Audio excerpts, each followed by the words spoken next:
Makanya dulu ini pendiri NU Ya Hasyim Asy'ari dan juga Ya Khalil Al-Bangkalani, karena belajar di Mekah, tinggal di Mekah, ilmunya ngambil dari Habib Muhammad bin Husain. Tapi Habib Muhammad bin Husain udah meninggal.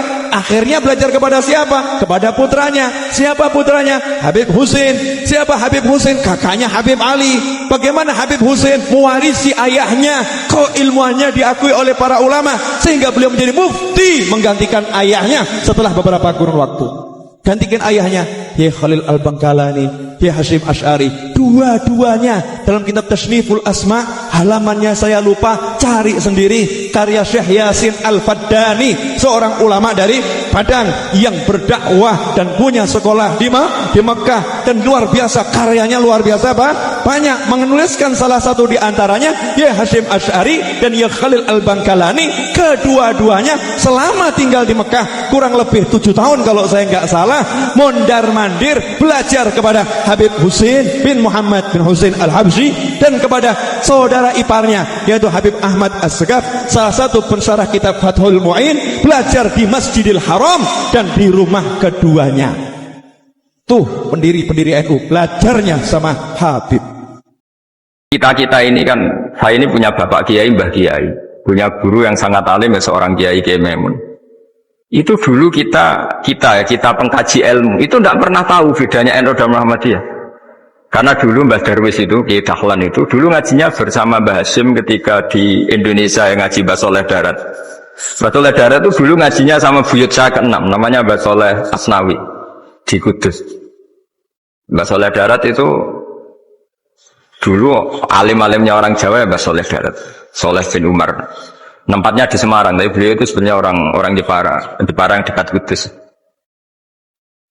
Setelah di Mekah, Mbah Hasyim ini mondoknya, mulazimnya ke Syekh Mahfud Termas, tapi sesekali ke Syekh Khotib Minangkabau.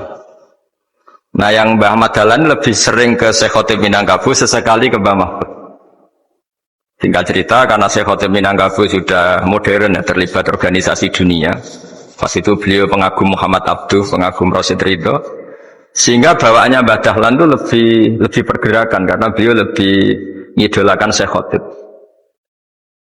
Nah Syekh Khotib sendiri sebenarnya orang Minangkabau, jadi beliau namanya Muhammad saja.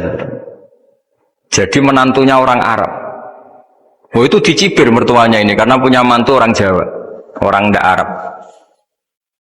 Singkat cerita terus si mertuanya bilang gini, kamu jangan pernah bilang kalau orang Arab itu mansa kanal Arab, orang yang bertempat di Arab. Walakin mantakallama bi arabiyyin fasihin, tapi orang bisa ngomong Arab cara fasih. Singkat cerita, kalau kamu tidak percaya, nanti suatu saat menantu saya kalau Jumatan, tidak usah kamu kasih tahu, langsung suruh jadi khotib. Nggak usah kamu kasih tahu, sarannya nggak usah kamu kasih tahu. Kalau sekarang kan enggak. Kalau dosen mau jadi khotib kan mengumpulkan materi dulu. Singkat cerita si khotib ini nggak dikasih tahu, saya Muhammad tadi nggak dikasih tahu, langsung disuruh khutbah. Fatakallama fi kalamin fasihin, dia ngomong fasih sekali.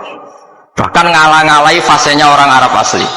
Semenjak itu beliau dapat gelar al-khotib, orang yang cakap berpidato berkhutbah. Hanya terus saya khotib al-Minangkabau.